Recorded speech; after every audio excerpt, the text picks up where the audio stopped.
Major support for Carolina Business Review is provided by Grant Thornton. Operating in more than 100 countries, our tax, audit, and advisory professionals specialize in helping companies unlock their growth potential. Novant Health, bringing you world-class technology, clinicians, and care when and where you need it. And Sunoco, a global manufacturer of consumer and industrial packaging products and provider of packaging services with more than 300 operations in 35 countries. So we are a couple of weeks into the new year, and now what? How will this year be different from last year? Welcome again to the longest running and the most widely watched source of Carolina business, policy, and public affairs, seen every week in each market in the Carolinas for 28 years. And every week, our job is to tease out the difference between what is hyperbole and headline fodder and what is truly something worth discussing and examining. What are the real challenges in this region? Who is making a difference? And how do we approach and acknowledge difficult issues without personal offense? We start in a moment on that mission, and later a member of the leadership team of one of this nation's largest employers, and in fact, largest banks, Bank of America Chief Administrative Officer, Andrea Smith. Gratefully acknowledging support by Blue Cross Blue Shield of South Carolina. Please visit us at southcarolinablues.com. The Duke Endowment, a private foundation enriching communities in the Carolinas through higher education, healthcare, rural churches, and children's services. Barings, a leading global asset management firm dedicated to meeting the evolving investment and capital needs of its clients. Learn more at barings.com. On this edition of Carolina Business Review, David Bradley from the Statesville Chamber of Commerce, Carl Blackstone of the Columbia Chamber of Commerce, and special guest Andrea Smith, Chief Administrative Officer of Bank of America.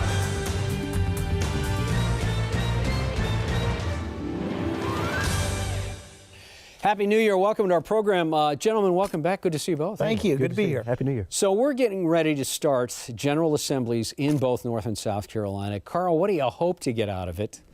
And what do you expect that the State House is going to do this year? What I hope would happen was the General Assembly come back in session and really tackle some issues dealing with education funding, as well as workforce development issues, really putting some apprenticeship programs in place.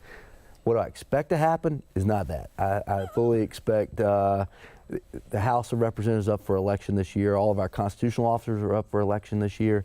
So I think it's going to be a political battle on the first. We've got some ethics issues we've got to resolve with our General Assembly. Yeah. So that's going to be first issue, as well as some other energy-related conversations that'll happen. That we'll get to in just a moment. Before I ask you, so we got governor, we got a gubernatorial race, and also the possibility of do you think there's going to be a longer tail on this ethics investigation around Richard Quinn? I think that wraps up fairly soon. I mean, most of it's been done, dealt with, but I think in the next 6 weeks we'll probably see some closure to that. So North Carolina, David, had some successes the last couple of years. I mean, certainly partisan with the Republican control of it, but you can't argue that they've done some good things, at least for businesses. No question whatsoever. And I think North Carolina might have been where South Carolina is now. We might have been there 4 years ago, 3 or 4 years ago, but it seems like we've begun to settle down. I still think we have a lot of education questions to answer. We need to continue to. We can't settle for being an average funder of teacher salary. If we want the best teachers in America, we need to fund. We need to pay for the best teachers in America. Education is the cornerstone for long-term economic sustainability, and I hope. I hope that we focus on continuing to expand education funding. I don't know that I expect it, but blessedly, our General Assembly has done a magnificent job of sort of rewriting the ship over the course of the last few years. I think I don't expect a whole lot of multitudinal changes. Do you think the General Assembly is going to attack education now that they've gotten some of the other things out of the way? Well, I believe it's. And I don't mean attack the process, but attack the issue about funding education. I think that they will, and they have shown over the last 2 sessions, they've shown a dramatic increase in pay. in pay and other educational changes, but I think that I just want to see them continue. I don't need it. It doesn't need to be a full-on frontal attack. It just needs to be continuation of the effort that they put in the last 2 or 3 years. You had made a mention about power issues in South Carolina. We're talking about SCANA, and Santee Cooper's part of that as well. So as of taping, Carl, as you well know, SCANA had received a bid from Dominion Resources about purchasing, which was a surprise to some folks, drove the stock up. It seems like that might be a first salvo in some other companies that might have an interest. You know, you think about Duke, you think about Southern Company, and this is not going to go unnoticed by either one of those, among others in Florida and other places. Where do you think this process ends up at the end of the year? I think at the end of the year, but SCANA will be sold. I think that'll be worked out. I do think Santee Cooper will be sold as well, which is the South Carolina-owned utility. I agree with you. I think this is the first volley. I think we'll see some bidding war going on for SCANA. That'll work itself out. The issue really is, it's a regulatory issue when it boils down to it. It's much like the banks occurred 10 years ago. You have a monopoly, and they had a project that didn't work out. The government's trying to come in and correct a problem. Do they overcorrect? Do they undercorrect? There's got to be some give and take, and that's got to be worked out this legislative session. It's very interesting, but at the end of the day, both companies get sold. Do you think the sore feelings in the General Assembly, Shane Massey was on this program, and he called it a debacle. Yeah. I mean, they've all come out outraged against how has this happened with SCANA, and I understand the politics of that. But do you think that those personal feelings, those attacks going back and forth across party lines, will we eventually get by that to do the right thing when it comes to ratepayers and shareholders? I think so. And you're seeing the give and take now. I think you'll see a few more ping pong balls go back and forth across the table. At the end of the day, I think a level approach happens. But again, that could be, it's a political dynamics too because of the election year. So I think what you'll see, it may not be in the next 2 weeks, may not be in the next 3 weeks, but I do think in the next several months you'll have some closure. North Carolina going to figure out the transportation issues around some of the high growth areas? Oh gosh, that's a great big question. North Carolina and South Carolina, for all practical purposes, are experiencing exponential growth, higher growth rates than what we had ever projected. Yeah, and particularly around the Charlotte area, Charlotte and Raleigh-Durham. Chris, there's not enough. We need to be looking at transportation modes 30 years from now. There's not going to be enough tar and pavement and land to build enough lanes to get to and from Charlotte. We've got to figure out a regional way to get people to and from Charlotte and other communities in a better fashion than cars. There was a major developer of communities, developer of office buildings, that said if Raleigh and the Triangle could figure out a rail system quickly, it would be a meaningful challenge to the Charlotte issue around transportation, and RDU would leapfrog past Charlotte if they got that backbone fixed. I believe that completely. We had a contingent actually from the Charlotte Area Regional Transportation Authority that went to Denver a couple years ago to probably 18 months ago to see what had the rail system that had been developed in and around Denver, and it was the reports that including came back, the airport spur. Right. Yeah. Right. And the reports that came back were, this is exactly what we need to be working on, but we just have to have the courage to get there. Do you think South Carolina's fixed a lot of that now with the funding formula that they figured out, the 2-cent sales tax increase?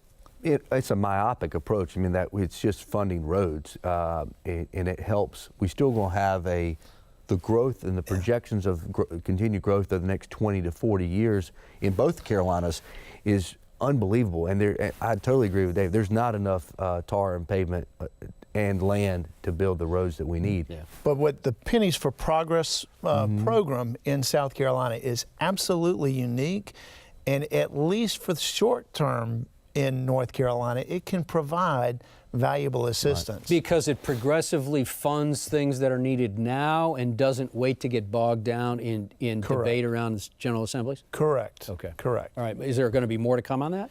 I don't know. I mean, the General Assembly has not been overly willing to endorse the idea of a Pennies for Progress type of campaign in North Carolina. We have to continue to push that. And this, of course, assumes that the economy will stay as sound and as growing as it did last 8 years. Right. Yeah. Okay. Right. Thank you, guys. Yeah. We're going to bring our guests on in just a moment. Next week on this program, Dr. Ron Paulus is the president and CEO of Mission Health out of Asheville, North Carolina. Mission Health is a key healthcare partner in Western North Carolina, and what they do matters. Dr. Paulus will be here talking about what they've done and what they are going to do. And speaking of healthcare, Gene Woods is the new Chief Executive Officer of one of the nation's largest, certainly the Carolinas' largest healthcare providers. That is Carolina's healthcare system. Gene Woods will be here as well. Our guest is an integral part of the senior leadership team of one of two of the largest banks in this country. According to Bank of America, her responsibilities include deployment of a 3-year strategic plan to do its 8 lines of businesses. She oversees the company's capital recovery and resolution planning, as well as the delivery of the bank's business capabilities in 90 U.S. markets, has responsibility for the bank's global security operations and 83 million square foot real estate portfolio in about 40 countries, among other key industries. Where she finds time to sleep is the question. Joining us now, Bank of America Chief Administrative Officer Andrea Smith. Madam, welcome to the program. Thank you. It's great to be here. Good to see you. So, Andrea, you heard us talking about it. 2018, what do you think the single largest challenge for one of this nation's biggest banks is going to be?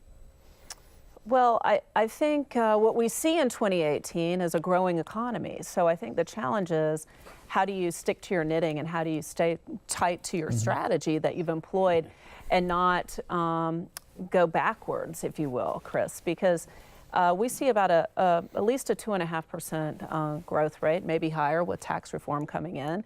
And I think the challenge for companies is going to be, how do you stick with your clients and customers within the risk framework that you've established and operate, and not go too far out there. So, which is a good point. So we're the 9th year of this economic expansion. To say, I love the way you describe it. You say stay tight to your strategy. Right. But what's plan B? What if something comes out of left field, unhinges the economy, and we're back to not 2008 issues around uncertainty, but how do you plan for the unplanned? Well, I think what you've seen since 2008 is a much more stable financial services industry, really, from a capital, from a liquidity perspective. Because of 2008? Because of 2008, because of the regulatory reform that happened, quite frankly. You might hear a lot of complaining about that, but in reality, Bank of America, we've got 2 times more capital, 4 times more liquidity, a lot less risk, stronger balance sheet, and quite frankly, we have the annual stress tests now that really are an indicator of how well a company can perform in a time of crisis, like you mentioned. And those are all good things coming out that I would say we're prepared. We're prepared if something happened. Carl? Well, if we can carry on that just for a minute. So the proposed regulatory relaxing of some of the regulatory schemes in D.C., good thing, bad thing, in case in point, y'all are doing better than ever. What will that do? Will that increase your ability to do more for the economy and companies that want to do business with y'all? I think it's a good thing for a couple of reasons. First of all, relieving the regulatory burden for some of the smaller institutions is going to be really positive. I mean, the cost and the expense of adhering to much of that. But what we're not saying is changing the whole regulatory framework. And so we're talking about tweaks underneath, which I think will enable a lot more robustness in the financial services industry across the board. Correct. David? We mentioned earlier, we talked about the tax reform and the impact that might have, and I think you already addressed that that's going to be we have great expectations for what that tax reform might bring to us. Will tax reform have an impact in the urban and rural divide that economic growth is robust in metro and suburban communities, but in rural communities not so much? Will that have an impact? I think so, and I think it should. If I go back for 1 second, if we look at our consumer spending data at Bank of America for 2017, it was 6% higher than 2016, and that was before tax reform. And I think that was higher than 2016 compared to 2015. So if you keep pulling that thread through, Right. I think what you'll see is more spending by consumers, by small businesses, by companies. And I think we all have a role to play in helping that, leverage that to bridge the rural-urban divide here. Do we expect to see a great deal of repatriation of funding, of monies that have been held overseas? I think it depends on the institution. It's a very idiosyncratic question, you know, and how their business is built internationally versus U.S., et cetera. But even given, you take 10% of the wildest expectations around repatriation of cash, that's even more money, more liquidity in the U.S. Absolutely. Chasing a place to find a return through loans for a bank. Lending. So what happens? Does it push equity markets higher? Does it push down interest rates? I'm sorry, I'm not giving you a chance to answer. But A or D, all of the above. You know, I think it could have any of those effects. And you know, we've got Fed rates at 1.5% now. People are saying we're getting back to normal, but if you look back over the last 40 years, you're looking at a 5%. So I think we're far from getting back to normal. But I think all of those things have the potential of happening. And again, it goes back to what is the company's strategy? How are they going to employ that? You know, for us, we have over 50 million customers in the United States that, you know, we've been focused on responsible growth coming out of the crisis, which means focusing on the needs of our customers and clients, doing it within our risk framework, doing it with the suite of products that we have at the company, and we'll continue doing that very same thing. Andrea, how do you stay tight to your strategy? I really like that term. How do you stay tight to your strategy when you've got players now, and I call it shadow banking, but players like PayPal that offer different routes to go besides the regulated bank industry? And you've got cryptocurrencies being talked about, certainly Bitcoin, certainly blockchain, all of these things that make it a little bit more opaque for a bank like Bank of America to operate and do it competitively. Well, I think staying true to our strategy starts by focusing on what our customers and clients need and want and how they want to do it. So cryptocurrency is a great example of a disruptor. Another great example is PayPal. We were talking about this earlier. And for us, digital is huge for our customers and clients. In fact, we just crossed the 24 million user mark at the end of last year for mobile banking. Now, we're building capabilities directly in response to how our customers want to bank with us. However, brick and mortar is not out of the picture. We have over 1 million visits a day to our financial centers. So what we've tried to do in response to having all of these pieces come together is create our financial centers to be more of life events and more complicated matters. So you can accomplish your banking in an easier way, mobile banking, online banking, which we're seeing an increase there. But coming into the financial center, we want to have all the resources there that can help you with your life needs. If I can, you just wrapped up a year as chair of the Charlotte Chamber. Reflecting back on that year, which y'all have done really great things here in Charlotte, especially with Bob at the Chamber, what's your take before, or at least your view of chambers, and how has it changed now that you've had a year of spending a lot of time at the Charlotte Chamber? Well, it was a great experience, and I would encourage anyone that gets asked to do it. Yeah. You know, we had a big year of change, to your point, and it was really in response to feedback from our investors of how to be more relevant, how to address the needs that they had, and not just in a typical revenue campaign. So we listened to that feedback, and we decided that we really wanted to be the front door to Charlotte. And we wanted to be the place where existing companies could come and they could grow, their employees could grow, new companies could come. We would focus on, we had 3 pillars, connect, innovate, and grow. So connecting with people that are here, innovating, we created an entrepreneur in residence program really to try to tackle that population, and grow, it, you know, all about the jobs. And in fact, last year we had over 5,000 jobs represented by 35 companies, 90% of which were expansions of existing companies. And one of the largest announcements in 19 years, which was Allstate, a company that was already here, adding over 2,000 jobs. So but it's a journey, Right. and it's evolving. So everything we tried last year didn't exactly work. We want to have an open membership. We want to, we're going to try a new thing called Free. So there's an app that we're putting out to try to get more people engaged, because we have a lot to offer through the chamber. And what we realized is you have all these companies that are members, but only 1% of their employees might be participating. So we're really trying to get underneath the surface and find out how we can do more of that. And to the credit of you and Bob and everybody there at the Charlotte Chamber, there's been almost an uphill, pushing a rock uphill as it relates to being more regionally focused. Right. And that's, it's relatively easy for Carl or I to say, oh, we're part of the Charlotte region in name only. I don't know that you're probably Close a little bit further south than we are north, but finally, many of us on the outer ring are beginning to absolutely buy that we are part of the Charlotte region, and the issues that impact Charlotte impact us as much, if not better, because if not more, because we need. I mean, the Southeast's largest, fastest growing metropolitan community is our economic driver. Right, and that's a really interesting point, David, because we spent a lot of time talking with the Charlotte Regional Partnership, Right. all the regional economic developers. I've had meetings with all of them to try to make this a more integrated and holistic process, because at the end of the day, whether the jobs come to Charlotte or Columbia or Statesville or wherever, it's helping our region, and that's what we're really all about. And it is it's uncomfortable because it's different, and so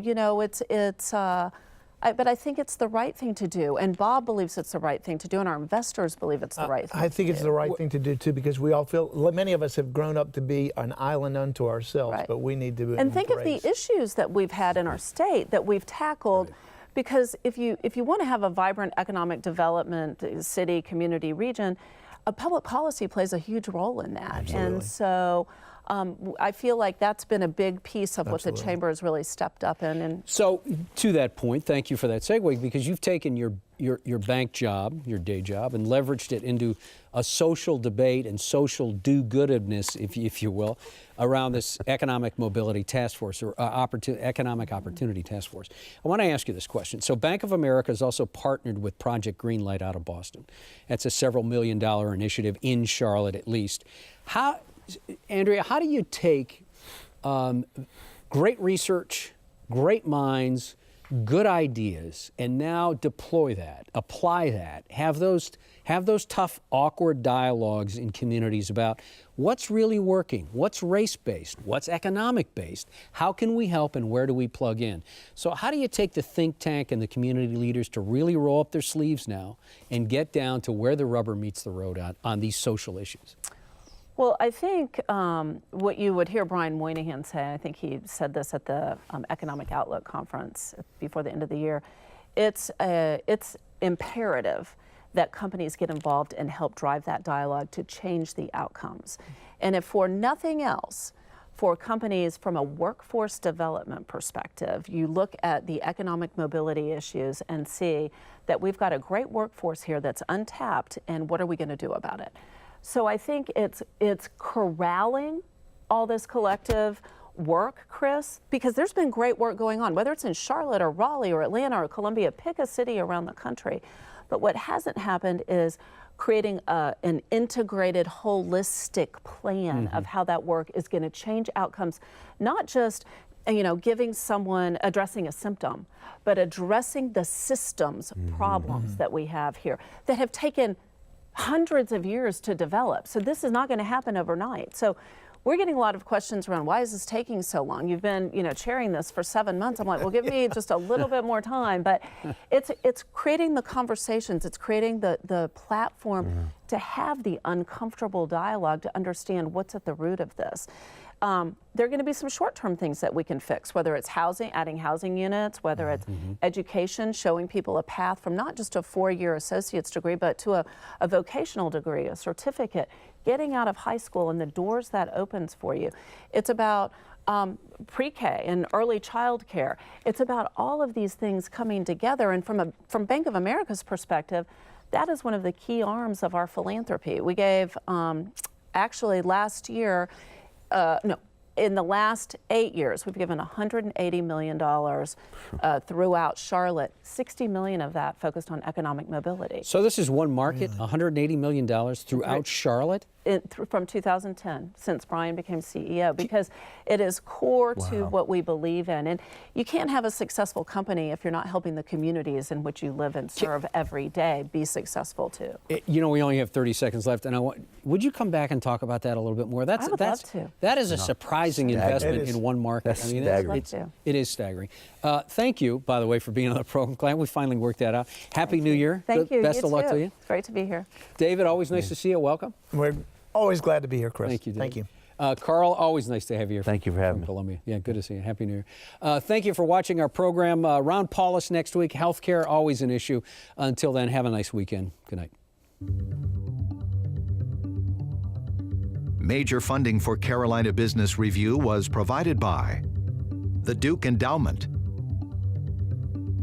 Barings, Grant Thornton, Novant Health, Sunoco, Blue Cross Blue Shield of South Carolina, and by viewers like you. Thank you. Promotional consideration provided by Business North Carolina Magazine. For more information, visit carolinabusinessreview.org.